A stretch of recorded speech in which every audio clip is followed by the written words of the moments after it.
Okay, well, I'd like to open the meeting of the MBTA Task Force on June 20th. July. I'm sorry, July 20th. Thank you, Sarah. And I'll take a roll call vote. So Sarah Melish, Here. Michael Pratt is not here. Is Gar, are you here? Yep, Gar's here. Ann Harrison, Yes. Sue Philbrick, Here. Sandy Bodmer Turner, Here. Richard Smith. Here. And Denny Hall, are you zoomed in? Yep, he is. Okay, great. So I have a couple of housekeeping things I'd like to do before we really get started.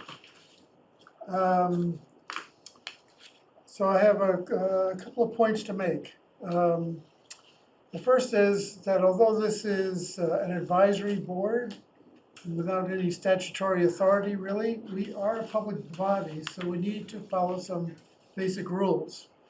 I know Gar would like to limit discussions to 1 hour. It's going to be difficult, but we can certainly use that as a goal. This undertaking must be an open process, and I hope it can be as casual as possible. I won't insist that questions be directed through the chair necessarily unless the discussion becomes unruly. But a back and forth exchange between 2 to 3 people is really discouraged. Comments and questions should be concise and take only a minute or so. All materials, including communications, reports, and data, will be posted on the task force website. And in an effort to keep meetings as short and productive as possible, we will acknowledge communications, but we won't read them to the public. They will, however, be posted to the website. In general, we'll stick to the topics listed on the agenda in each case. Public comments will be taken at the end of each meeting, along with any administrative matters that we have not anticipated. I'd like to experiment using the chat function on Zoom so folks can comment in real time, but if the chats become disrespectful or inappropriate, I may stop them. Note that comments in chat may not be recorded and might be lost when the meeting is terminated. I do hope we can do our business by consensus.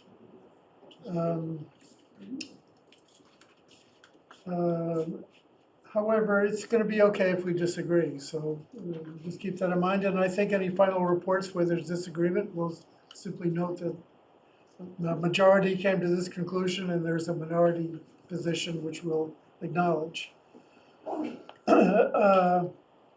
One thing that's very important is under the open meeting law, we cannot deliberate when we're not properly posted in a public meeting. So please don't discuss this project with other task force members except in open meetings. When speaking to other people who are not on the task force, please try to make it clear that you are speaking as a representative of the task force, or if you're expressing your own personal opinion, make that clear. I ask everyone, both members of the task force and members of the public who wish to speak, to be respectful of everybody's time. Please be concise and limit comments or questions to the topic under discussion. Members of the public who wish to speak or ask questions should wait until the chair recognizes them. Please raise your hand either in person or remotely. And when asked to speak, please state your name and address. Please direct all correspondence to Gail Hunter, or if Gail's not available, to Betsy Ware, and not to me and not to other members of the task force. Any task force member who receives a written correspondence should immediately forward it to Gail. We will likely be scheduling some site visits and walking tours of the downtown. These site visits will be posted as public meetings. Members of the public are welcome to attend, but we will not be accepting public comment during the site visit. We'll also be inviting guest speakers to make presentations at various meetings. These may be representative of other town boards or consultants or legal counsel. That's it. So with that, I'd like to acknowledge any receipt of correspondence. Gail, have you got anything for us to note? Nothing today. Okay, there was an email, I think, from Lorraine, and we'll post that on the website, or maybe it is posted, I'm not sure. So without further ado, let's talk about the meeting schedule. And Betsy, I'm going to put it up on Good here.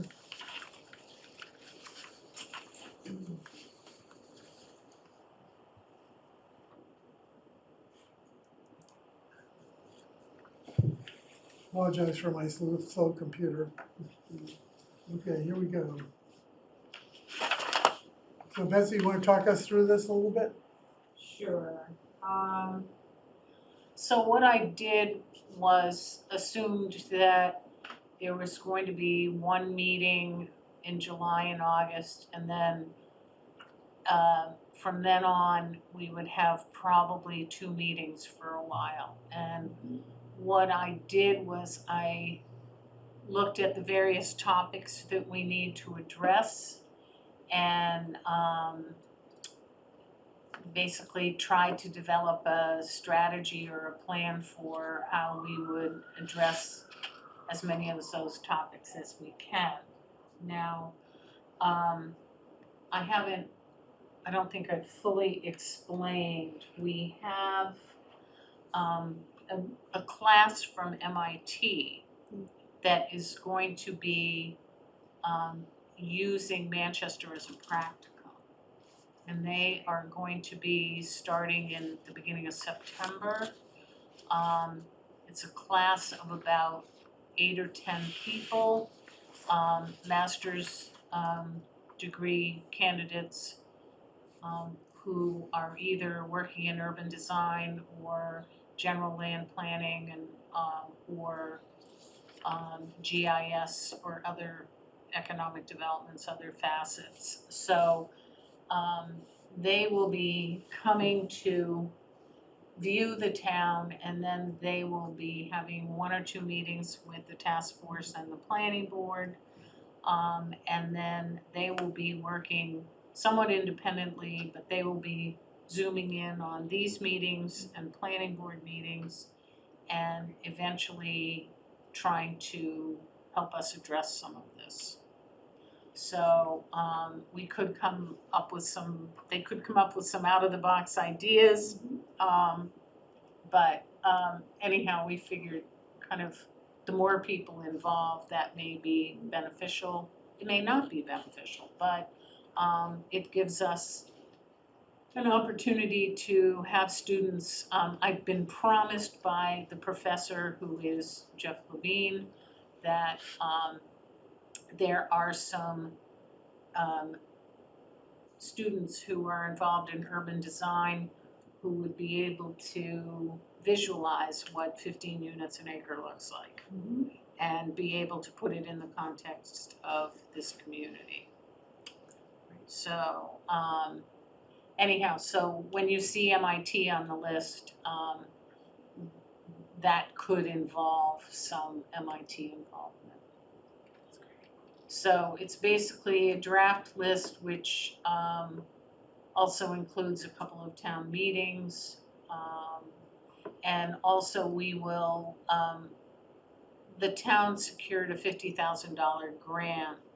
So we will be potentially working with a consultant who is more familiar than I with the GIS Excel program that the state wants everybody to use.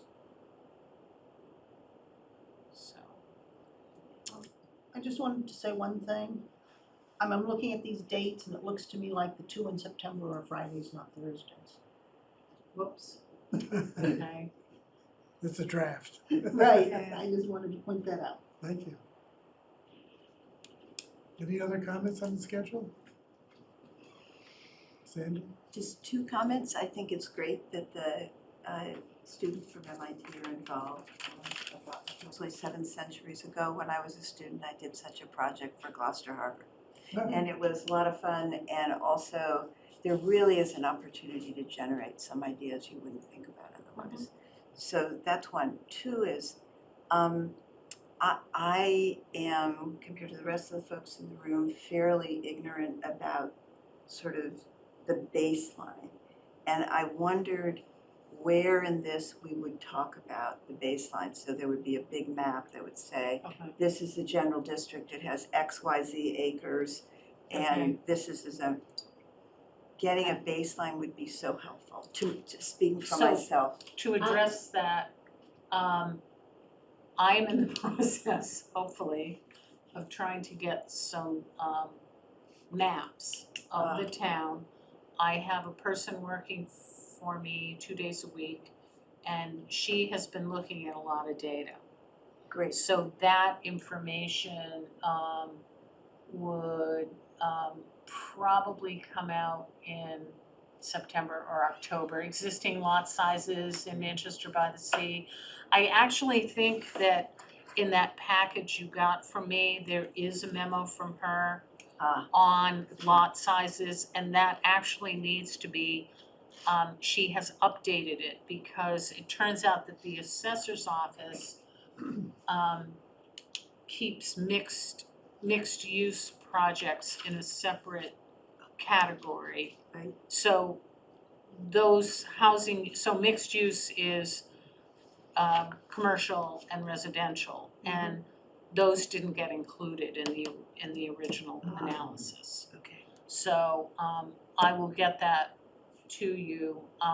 She is also, one of her missions is to basically take a look at all the, take a map, once we get the maps, and put all the multifamilies, or two families and multifamilies on the map and mark them, so. That would be great. So we'll have there's, but in that packet was a preliminary memo on lot sizes, Okay, great, okay? that's great. I think if I can just, I was thinking about the same thing today as I was reading through everything, and I read through Faye's material. But I think not only for us, but for the public, I think as soon as possible, what we should have is a map of the whole town, including every street, showing each district, showing the historical district, showing the commercial district, the general district, and in addition, the conserved spaces that are not available. Because there are maps on the website, but none of them have all the streets on them. I mean, they have, The GIS map on the website has all the streets. I No? don't see it. Yeah. It does? It has all the streets. You can have it show the zones, you can show. draw a circle. You draw a Is this circle. the new one that went up July 1st? The old one had it too, but yes, the new one that went up July Because 1st. I was trying a few days ago and I was getting nowhere. It's a little awkward. I Well, found it a little awkward. new one compared is to the old difficult. It does do it. The old one was difficult for the first year I used it.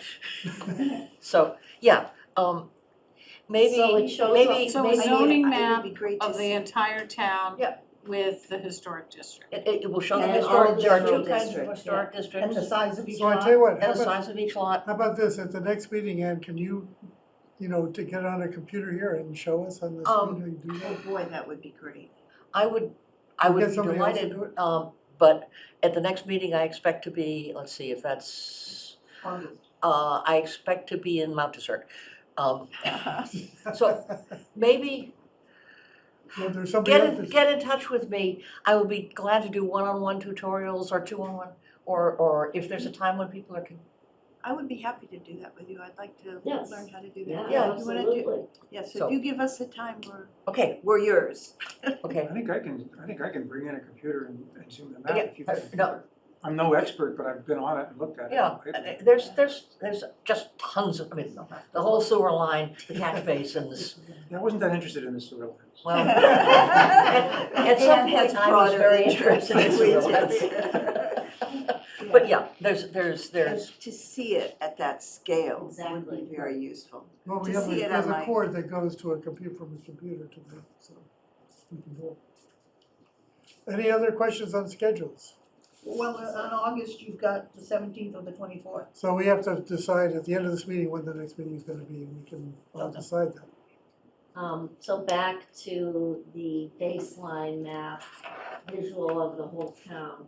I'm just wondering where in the schedule that might fit. Would it be the first one, housing needs and demographics? Let's see if we can get it ready for then. I think that's a good idea. There's a line item with no date that says existing lot sizes in Manchester by the Sea. Right. But in a way, the sooner we have it, Yeah. the Yeah, better, I think because it frames, it's gonna be a process to understand all this, so yeah. we'll just Well, keep it going. I put in a request for maps probably 2 months ago. So, We'll make do with what we have so far. I think we're gonna have to, I mean, I think the computer map is a great resource. Okay, Yes. because I this was not. And by the way, part of the state law is they've created these tools that we theoretically can use. And they include counts of residential properties within a half-mile circle, or you draw a funny line around your town and it'll tell you all kinds of data about what you enclose. So we should probably get ourselves up to speed with Yes. that. Yeah, so yeah. one of the What is maps that that? I've asked to be prepared is a map that shows half a mile around the train station and all the lots and their lot sizes. Oh, great. That'd be Great. good. So, that is in the works. I need to get it printed. Okay, So let's see if we can do it for You'll August. have it for the next meeting. And that Oh, will that's have all the fabulous. other spaces that aren't And then- residential. And then lots. I've asked them to create a map of the entire town. Great. So, Great. and then I can also get zoning maps. That's great. So that should take care of it. That would be wonderful. Hi, can someone hear me? I'm not sure who's in charge of the waiting room, but there's people texting me, this is Christine, that are not being let in. Thank you. I think you can delete the waiting room. I don't use a waiting room.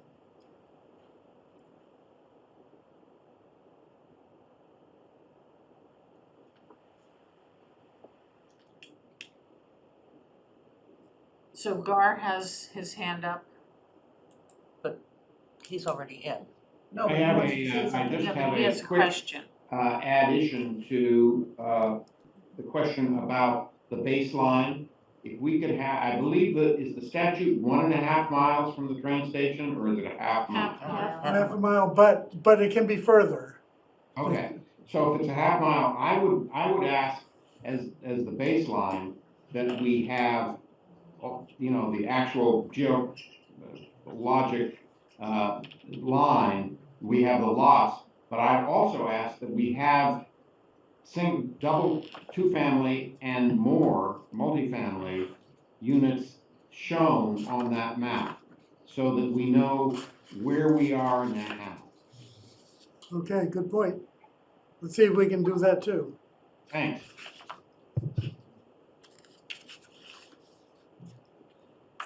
I don't think GIS has that, because I don't think, if you look at the assessors, No, but I they think don't we tell can- the number of apartments, I it's think a we can just range, plot them, I think. They do list, well, it's range. something that I don't have that would be helpful for me is email addresses for everybody. Ah. Okay, so Gail, could you send an email to everybody with everybody's emails on it? I suspect I did when I sent you the packages for the meeting tonight, but I will You're right. resend that. You're right, Okay, that will work, But I'll list them out for you individually, Ann. No That would be problem. good, yeah. yeah, because some people Take care have of it. slightly odd, Well, and sometimes you see the name just up there because it's already Yeah. behind the scenes. have we solved the waiting room problem, Betsy? Mhm. Okay, is Christine in? well, she is in. She was in, but she was getting texts from people that they couldn't. And Sarah Pierce was in the waiting room. Okay, are we done with the schedule?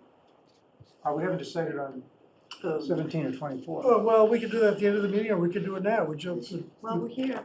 Okay, let's decide now. Anyone have any preferences to which of those dates? I'll be in town the 17th, not the 24th. Okay, is the 17th okay with everybody? I prefer the 24th, but I can make it work. Okay, 17th is the next meeting. I will not be in Manchester on the 17th. I will also be offshore. So I think I can get back for the 24th. And I will do my best to be with you on the 17th. Okay. You could come sit with me. Thank Do you. your little thing from Mount Desert. Good luck with service from there. Oh, it's Starlink, it's, Oh, that's right, you have that. Remember. All right, well, let's shoot for the 17th, Gar, and hopefully you can find a balloon or something to get Wi-Fi. Okay, the next thing I'd like to do is have everyone introduce themselves. Not so much because we don't know each other, but I think the public would like to know who we are and who we're representing, and any very simple thoughts we have about what we're about to undertake. And if you like, I'll start. I'm Chris Onley. I've been on the planning board for 4 years. I'm also a member of the Affordable Housing Trust. And I have a couple of just sort of general things to say about this. The first thing is that we're not talking about proposing development in the downtown. We're talking about proposing zoning that might allow development with controls in the downtown. The second thing I want to say is that there's a lot of talk about how the density of this town is going to change immensely. And the fact of the matter is that the minimum lot size in the downtown is 6,000 square feet. A two-family house on 6,000 square feet is 14 units per acre.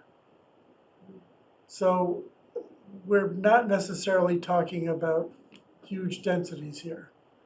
We're also allowed to change densities in different parts of our downtown district. So as long as the overall is 15 units per acre, we could have some parts with 25, like 12 Summer Street, and other places might be just single-family homes. We're pretty much free to do what we want within the district. And I think maybe that's all I have to say about this so far, is that I think a lot of the downtown already physically complies with what the MBTA zoning is supposed to accomplish, but our zoning doesn't reflect what's in the downtown. Whereas Gary Russell said so well, it's not that the downtown doesn't comply with zoning, it's that the zoning doesn't comply with what's in the downtown. And just by fixing that, we'll be most of the way there, I think. But we'll have to find out as we do more study. So that's all I have to say about this, which is probably too much. Sarah? Sarah Melish, I'm representing ZBA. I'm chair of ZBA. I've been on ZBA for 9 years. I'm also chair of the finance committee and been on the finance committee for 12 years or 13 years, who knows.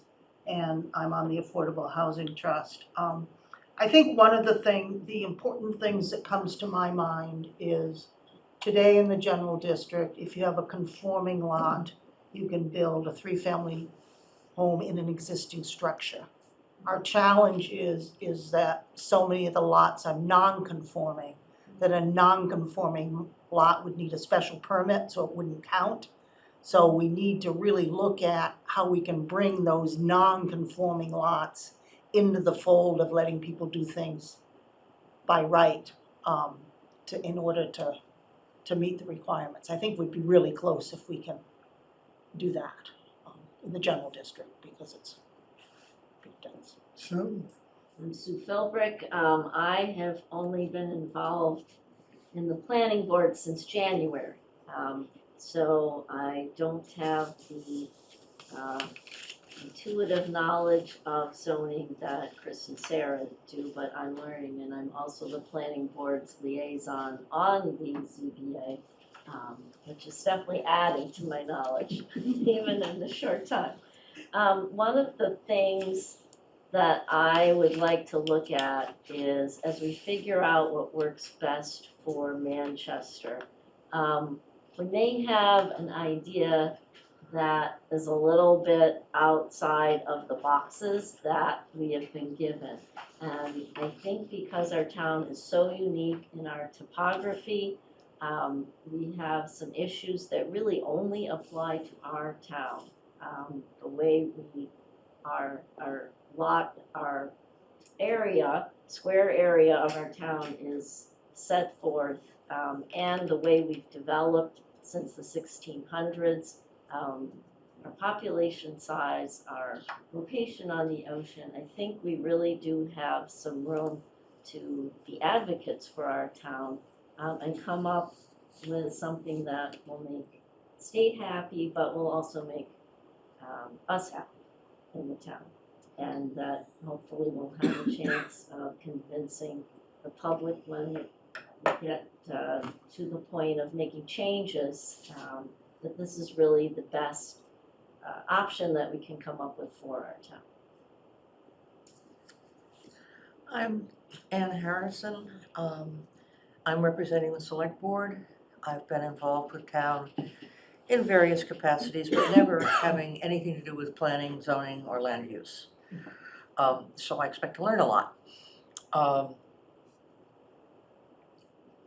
My goal, I have actually several interests, but one of them is to try and match the zoning to what's here. That would have the additional effect that if one of our downtown buildings were to burn down, it could be replaced. So as we do this, I'd like to focus our efforts on matching the zoning to what exists, to the extent that we can do that and meet the state requirements. My other concern is that a lot of the more recent development downtown is on filled tide land. And climate change is going to do a number on filled tide land. And I don't believe there's any requirement in the state regulations that we provide a healthy zoning, just that we provide zoning space. And the question is, do we actually zone areas that are likely to flood as part of the MBTA requirements? And that's going to be an interesting debate. That's me. I'm Richard Smith, representing the Historic District Commission.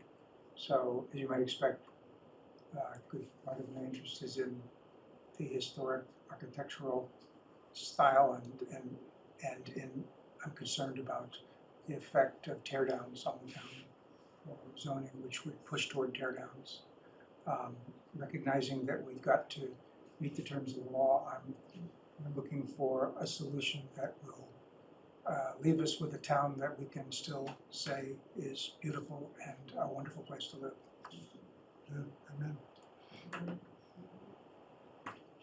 I'm Sandy Bodmer-Turner. I'm here as one of two citizen reps. Denny is the second one.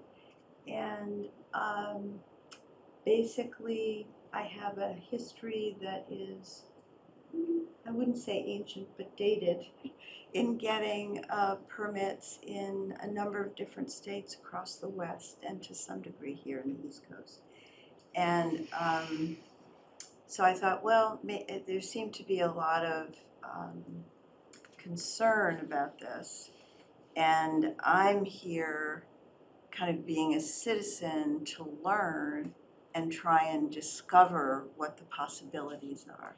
And I'm encouraged by the fact that at least in some dimensions, the state's goals and the town's stated goals in the master plan are aligned. And so I think we've got a shot here.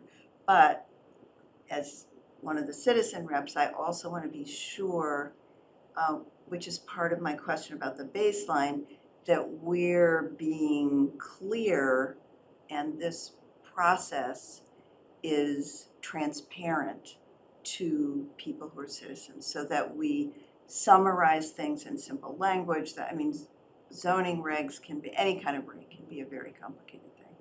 And so I'd kind of like to work to see if we can, that you'll hear me make a lot of comments about that as time passes, because I do think we need to be in kind of constant communication with the public. Denny, can you hear us? Would you like to introduce yourself? There we go. I'm Denny Hall. I'm the at-large member. And I think the biggest challenge we face is to come up with a plan that is compliant with the MBTA zoning, and at the same time and just as important, come up with a plan that takes into consideration the very real likelihood of downtown flooding and how we manage that. In essence, what we have is two agencies, Department of Housing and Community Development and the Coastal Zone Management, who basically have different agendas. And we're in the middle of it. So the challenge, I think, for us is to come up with something that works best from the zoning perspective, but it also takes into consideration the likelihood of significant increase in the flooding and things of that nature. So, and I think that's underlying all this, and it's probably our greatest challenge. Thanks. Gar, you get the last word. Uh-oh. Well, I'm Gar Morse. I'm here from the aptly named DIP Committee, as the representative of the DIP Committee. And my background is that I have been a investor, developer of real estate, really not in Manchester, but in other inner suburbs of Boston, and all of which have had significant between 10 and 20% affordable housing.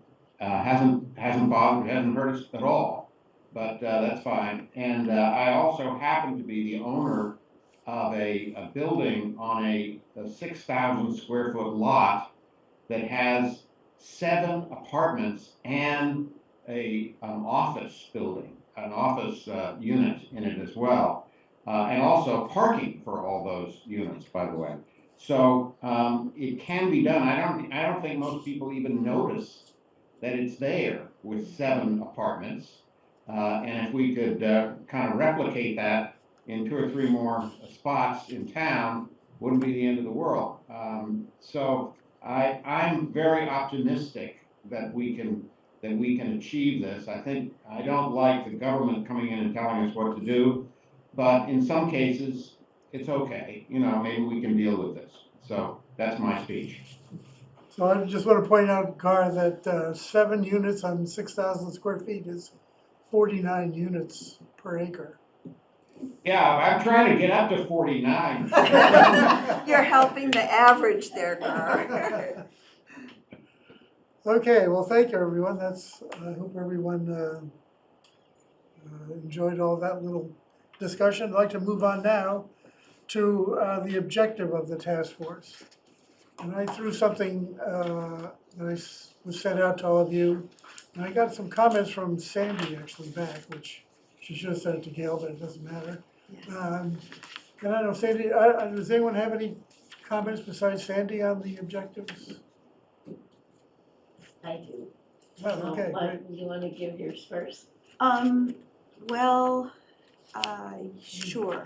I wanted to add a 5th point. And I did a quick construct of it. Someone could do better English than I did, but I basically said that we need to, one of our missions, I think, and it's a very important one, is to conduct all 4 of the tasks that Chris listed, providing ample opportunities for public input, and doing a wide dissemination to Manchester citizens of the information that's collected and analyzed as these things are developed. So we're bringing people along, and so we don't get in this position where, you know, there's kind of a conclusion that's presented as opposed to people understand the process of discovery, because we are all learning here. Yeah, I think that's great. I think it's a good addition. And the other thing I suggested to Chris is that the item that is number 2, I would make number 1, because I think finding the facts of the case is really our number 1 objective. Consequences is maybe number 2 or number 3, I don't know, but anyway. Anyone object to any of those changes? I don't really object, although I think number one is kind of there, because if we decided not to comply, we would have nothing else to do. But, but you have to decide if you were gonna comply or not. You need the facts of the case before you can make that decision, as contrary as you may feel.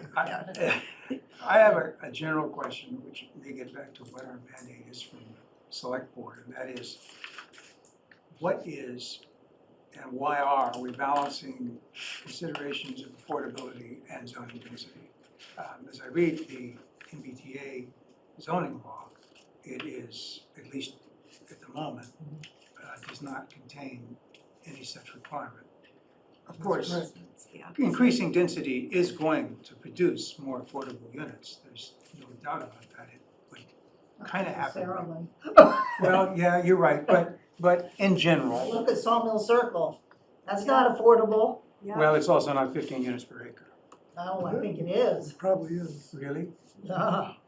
Wait, Well, where's okay, Sawmill but Circle? in Off Elm Street, Where the Toad place used to be? yeah. Yeah. Or- Wait, the Powder House Apartments? No, No, in front of no, that, where all the Crown condos Village in front was. of that, Oh, okay.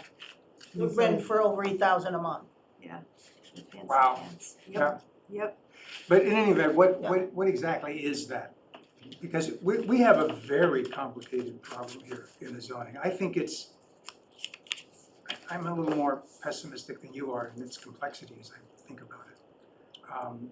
So I'm just confused as, I'd like to understand sort of how we think about that balance. Well, that was sort of part of my reaction to the mission statement, is that I don't know about number 4, because it's not the mandate that we were given by the select board and the planning board. I agree that this is very complicated, and we may be on identical paths in considering what's in number 4, but it's not what we were directed to do. Okay, fair enough. I'm not sure what Ann would have to say about that. I will say this, however, that every 10 units that we are allowing could end up with another unit that we have to provide that's affordable in the town. So, That's a good point. Oh, there is that calculus. yeah, so that's kind of why I put it in there. Maybe we should take it out and just keep it in mind. I'm sure there'll be a lot of discussion about this as we go. The MBTA mandate does say that the town could require up to 10% be affordable exactly because of this issue. And furthermore, that up to 20% would be allowed if feasibility studies would show that that would be a possibility. And I think if anywhere in town, in this state, where that could be done, it could be here. But But reason- the question is to what extent does that complicate the process? There's another issue I have with it, which is that we are looking primarily at a section of town which is subject to the MBTA ruling. And that is not the whole town. But when we look at the affordability requirements, we're talking about the whole town. So we would necessarily be looking at it with a focus that would not otherwise exist. Just to clarify, Betsy, I think that only part of the greater density has to be within a half-mile circle. That's true.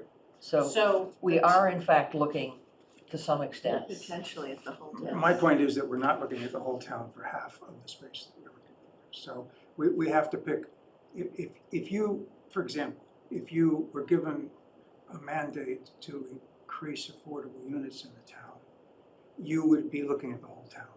You wouldn't be looking at solving a problem locating half of those affordable units within a half-mile district of the MBTA and half of those units elsewhere. So we have a different focus on ours, and it would almost automatically, anyway, that's my. Well, and I think the other thing is with the existing zoning in the general district, it allows 3 families by right. on a conforming lot in an existing structure. With a parking restriction. Right, but you can't have affordability in a three-family structure, that doesn't make sense. That really goes to larger structures, Yeah, that's true. because it's too high a percentage. Well, although we don't yet know what larger, I mean, to play devil's advocate, we might be finding some larger plots in the half-mile district, I don't know. But at any rate, I raised my issues.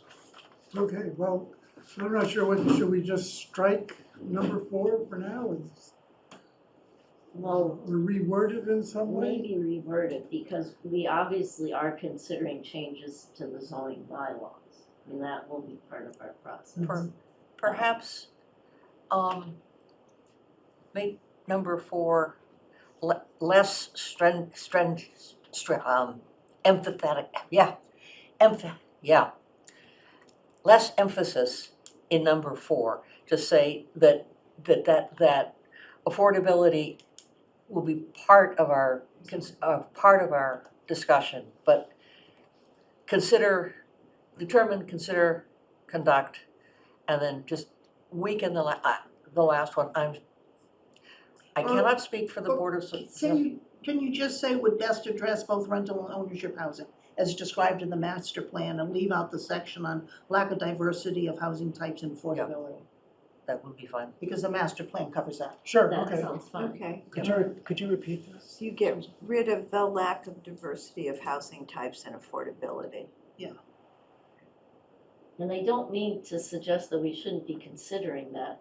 It's just as we move ahead to figure out the best way to comply, I just don't see that as part of our mission, but it's not the main goal. So how would we? So I would say upon completion of these analyses, oh no, I'm sorry. Consider changes to the zoning bylaw that would address both rental Yeah, and ownership of housing as described in the master plan.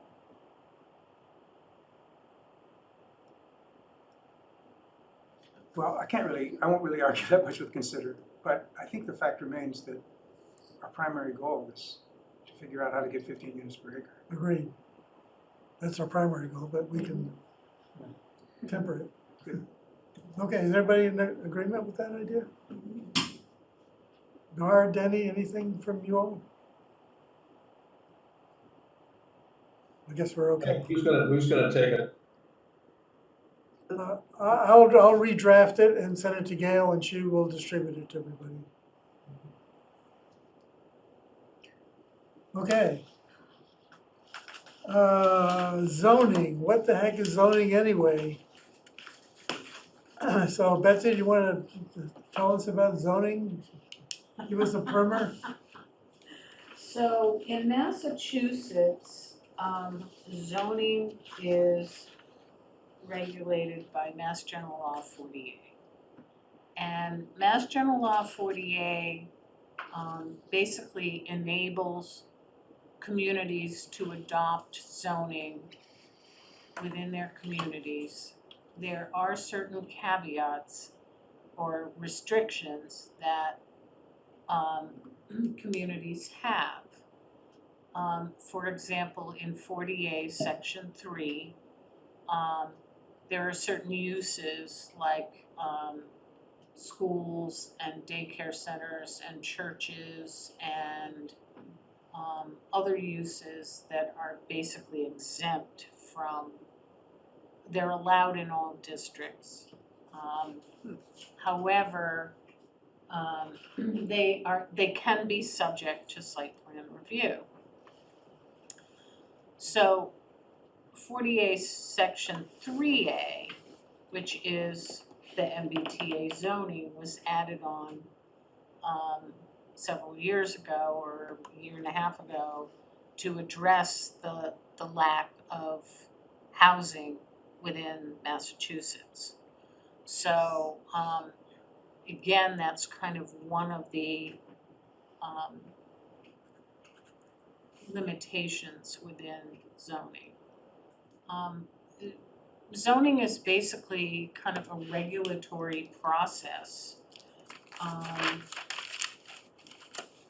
And it's, the goal is to keep apart potentially conflicting uses, so industrial, commercial, residential.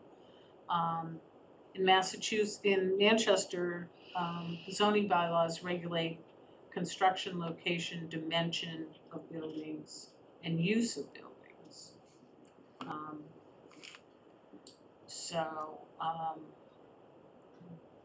Additionally, the purpose of zoning, the main objective is protection of health, safety, and welfare. To kind of balance the needs of residents, businesses, and to determine the kind of best land use for certain pieces of property. So Manchester's bylaw states that the purposes for zoning include encouraging appropriate land and water use, managing population density, minimizing traffic hazards and congestion, sustainability, and reducing potential harm from natural disasters. So basically, the planning board oversees the zoning bylaw with input from, in most communities, the zoning board of appeals. The building inspector is the code enforcement officer. So if you don't have him involved in the development of language, I personally view it's a problem because he's the one that interprets. So any zoning would have to go, any proposed zoning really should go to the building inspector for how he interprets the language. So, as I said, the zoning act is 40A of Mass General Law. It provides a pretty broad framework for communities to follow and gives them significant controls over their regulations. And it allows a certain amount of flexibility.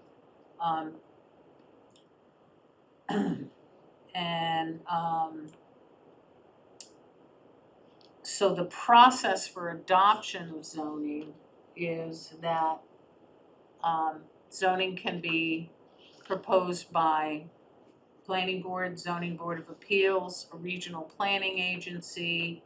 I believe it's 10 residents can submit a citizen's petition.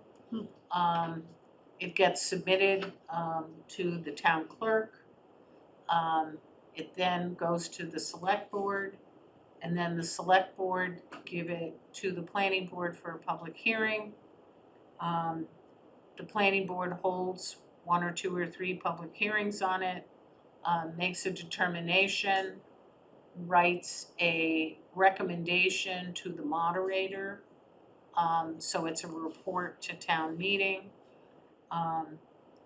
The town meeting acts upon it, and then if it's favorably acted upon, it gets submitted to the Attorney General's office for confirmation.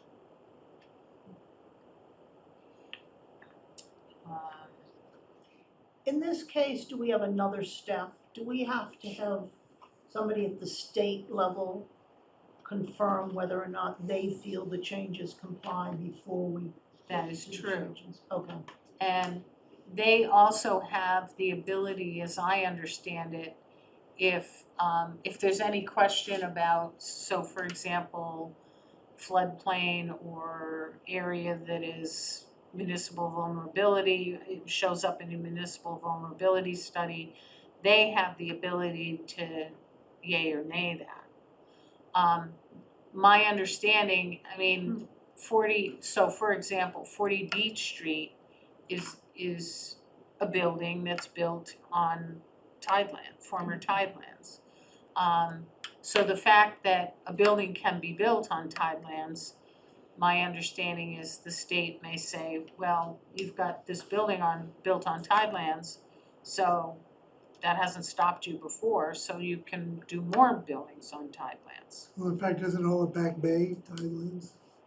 Yeah, and all of Cambridgeport and Riverside, Yeah. so, And I think it's also true that that tideland was part of their calculation of the amount of housing that we have to build. exactly. So they took it into account when they made their computations. Sure. So just to clarify, in Manchester, there's 37 acres that are required to be zoned for 15 units an acre. 17 of those acres are within the half-mile radius of the train station, and the remaining 20 can be elsewhere, And we out can, of the half-mile and radius. we can create sub-districts, but every district has to have at least 5 acres, I think. Yes, every parcel has to have at least 5 acres. And one of the parts, and one zoning district has to have at least 18.5 acres or something like that. And Do we I had a question about this. Sure. Do we know how many acres are actually in the general district? Yeah, about 50, 55, I think. 55 in the Yeah. general district, okay. Thank you. Richard? The contiguous could presumably be in that portion which is outside of the central district. Good question. We'll find out, yeah. That may well be true. My read of it realizes it's contiguous. Betsy, could you explain to me the difference between a zoning district and an overlay and how that applies to this? Okay. So in the present zoning, you have A, B, C, 2 Ds, an E, a general district. Those are the base zoning districts. You then have existing the groundwater overlay district, which is an overlay district which covers parts of School Street, Essex County Club, and a couple of other locations around that area for protection of water supply. That is an overlay district. Isn't there also one of the D districts is an overlay district? Pardon? One of the D districts is an overlay It district. used to be, now It's the new, still an overlay district. Okay. The one that goes along School and Pleasant and Pine, Okay. that it says could 100 be. feet from the street end is D, Okay. and There's it's a on D1 top and a of D2. other districts. Mhm. And then, But so not for big. example, there's a flood control district. Yep. Which is on Crooked Lane and Walker Road and Highwood Road and that whole area. So you have a base zoning district of like A or B or whatever, and then there's this overlay on it so that you have to comply with not only the base district, but also the overlay. Because there's kind of special conditions. So for instance, the D district that's the overlay, it allows 2 families. Yeah. On top of single-family resident districts. I was kind of trying to get at whether there was a way we could use overlay districts to achieve the MBTA goal. yes, we can do Yeah. that, absolutely do it. Yes, absolutely. If we wanna go outside the general district or stay within a smaller part of the general district, we could use an overlay district. I mean, that's one of the mechanisms I see that would work pretty nicely. Thank you. Any other questions? But today our overlay districts require special permits. Could I get some clarification on that? Are we saying that the solution that gets proposed could be virtually any layout crossing any zoning districts as they exist without fundamentally altering those districts? Yes, that's correct. I think that was your question. Yeah. Yeah, good, okay. So for example, we might allow mixed-use buildings with more than 5 units within this sub-district or overlay district. There may be a problem with that particular issue. I went to a presentation by the Mass Housing on this, and I'm not sure that we can zone for mixed use. I don't think you can designate retail on the first floor example with housing on the top. I think you have to permit zoning by right of all residential in that building, which is. We'll have to look into Yeah. that. That needs clarification, because, Yeah. but if that's true, FEMA. it's tricky, because you could endanger your retail district. Yeah, of course, that's one. Which you so don't want to do. One of the things that could happen if we're not careful is that Crosby's could suddenly become a bunch of condos. Exactly. So we gotta be careful about that. And it could be something that would change. I just don't know. Yeah. I was surprised. Yeah, I think I read that also, then, yeah. You can't, it's not that you disallow a mixed use, but you can't require a mixed use. That's right. So if you decided that you wanted to be sure to keep retail in a particular district, you could not really make it part of this.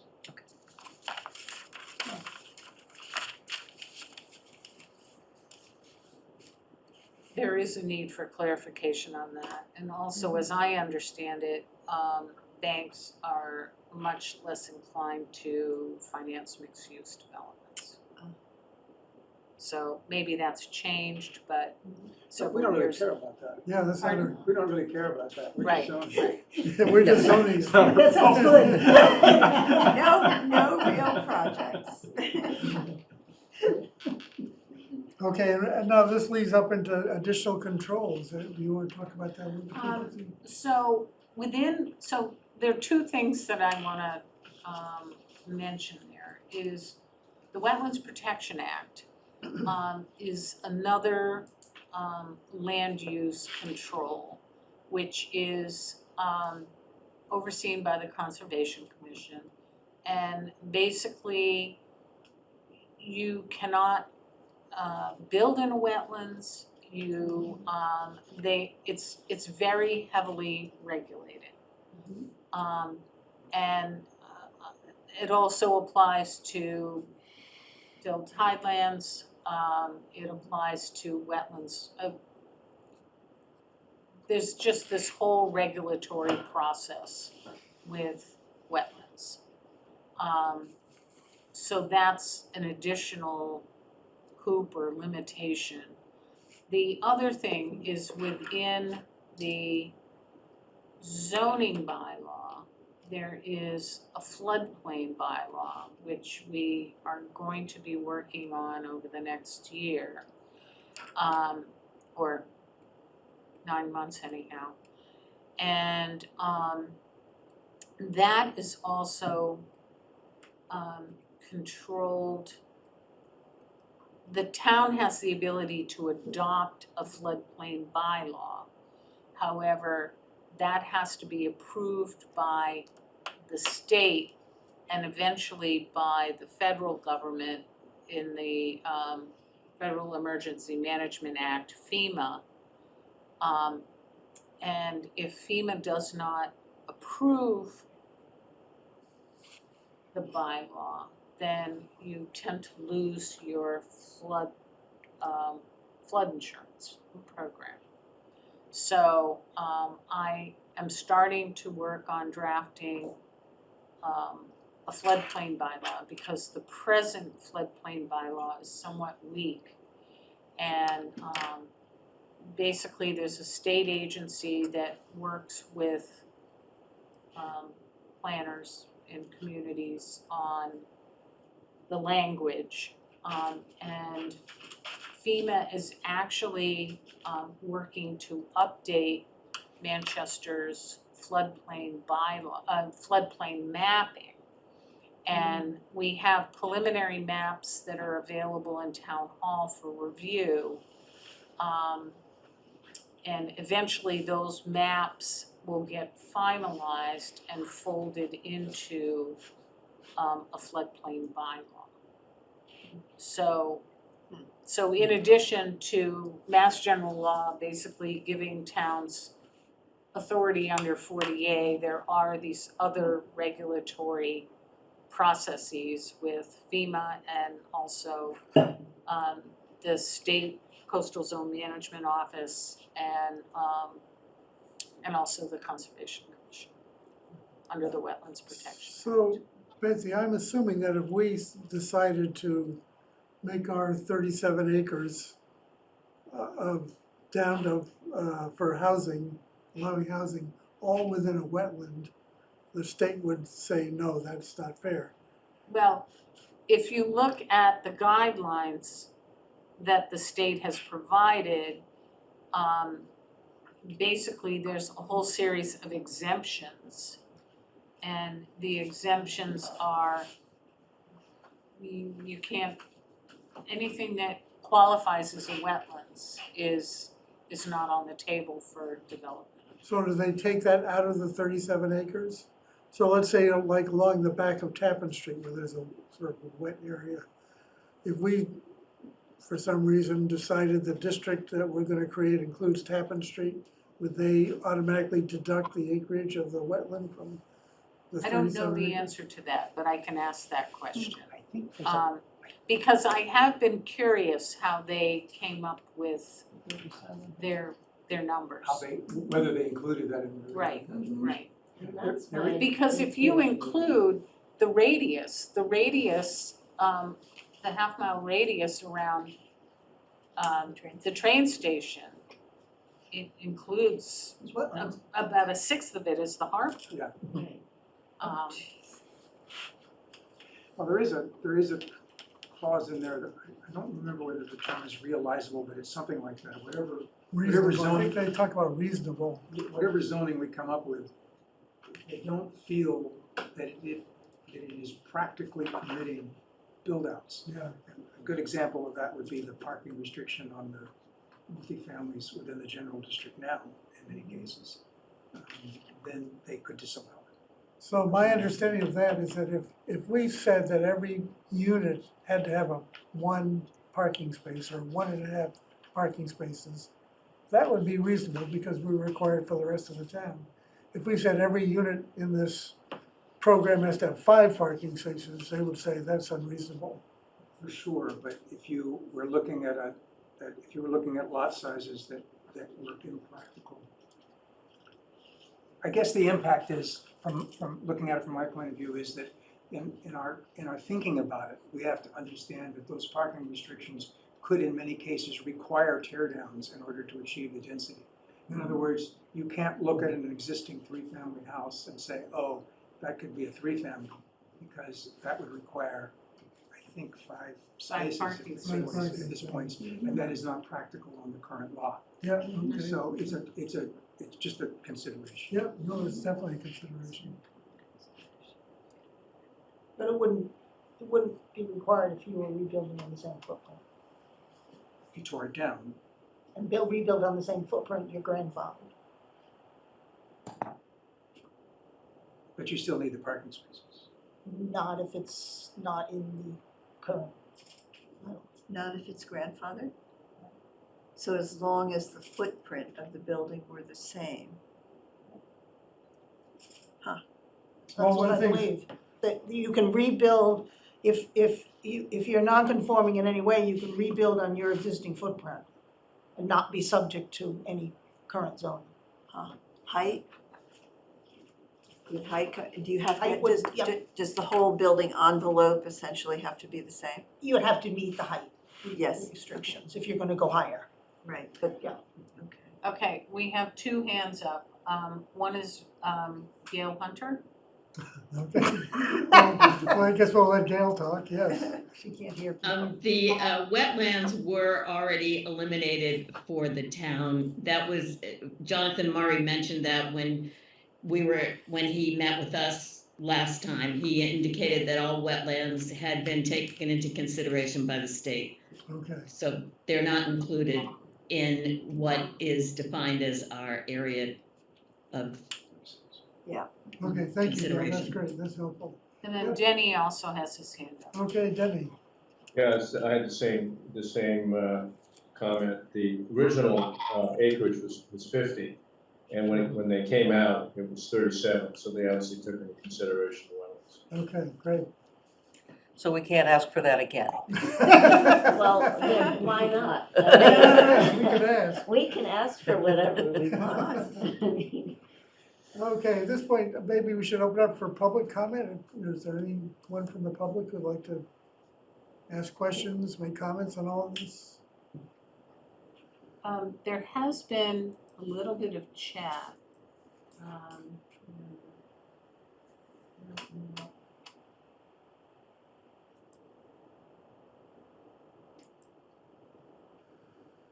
Somebody mentioned this is a 40A discussion, not 40B.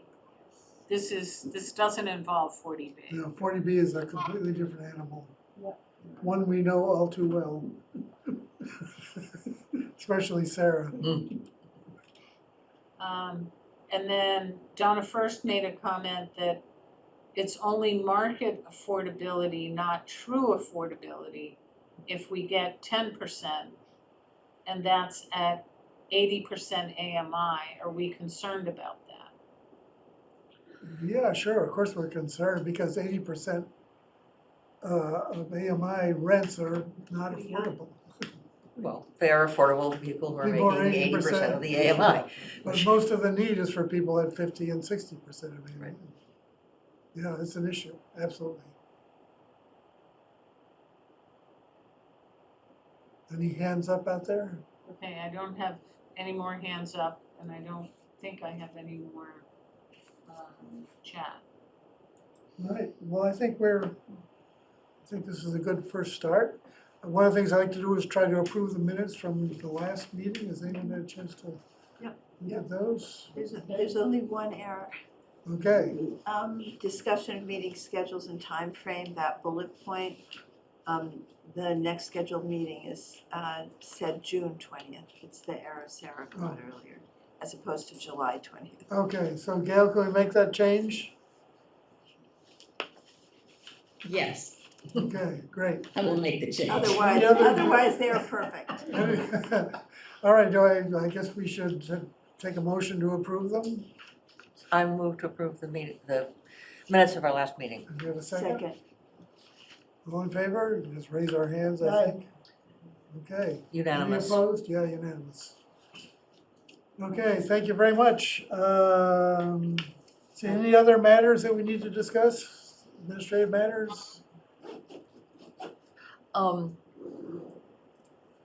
If I can get this room one evening, Tuesday or perhaps Wednesday next week, we could use that screen to do Oh, the map. the map. That'd be Boy, great. that would be Good, great. that's wonderful. Are people generally That too.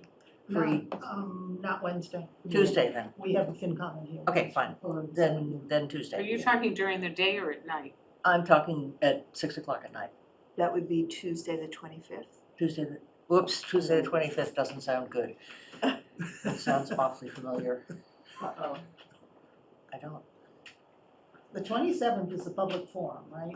The 27th is a public forum, the 26th is It's FinCom. FinCom. Yep. Let me look at the town calendar, because sometimes I don't. FinCom starts at 7. Oh, well, maybe So maybe we should do, 5:30? The 26th, I'm likely to be in Connecticut. 25th works fine for me if it works for everybody else.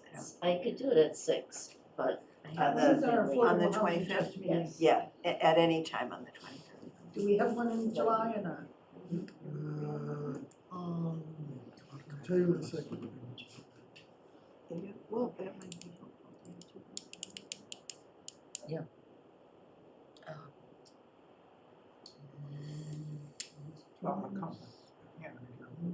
there's always something.